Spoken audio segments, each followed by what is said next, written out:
everyone, and welcome back to Making Crafts with MidPointe. Today, we're going to be making a super simple glider. It's a great craft for preschoolers and school-age children. And you only need a few things. You'll need a straw, 3 pieces of thick paper, cut about 1 inch wide and 5 inches long. If you have any index cards in your house, you can easily cut that into that shape. It's about the right size. You also need tape and something to decorate if you'd like to decorate.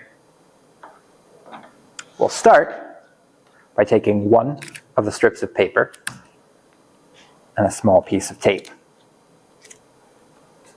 We'll tape that on one side and onto the other side to make a loop. Then we'll take another piece of paper, or piece of tape, place it on our straw, and tape that to the inside of the loop.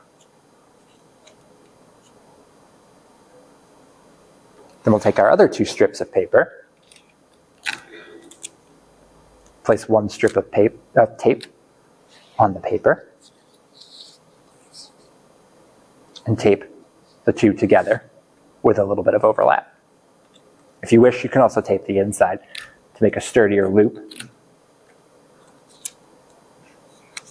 Another strip on that end, and fold into a larger loop. Then we'll take another strip of tape, and on the other end of the straw, try to line up the 2 loops to be facing the same direction, and tape that together. Once you have it ready, you have your very own hoop glider. This is great for encouraging children to experiment and to try out adding more hoops or larger hoops and seeing what the difference is.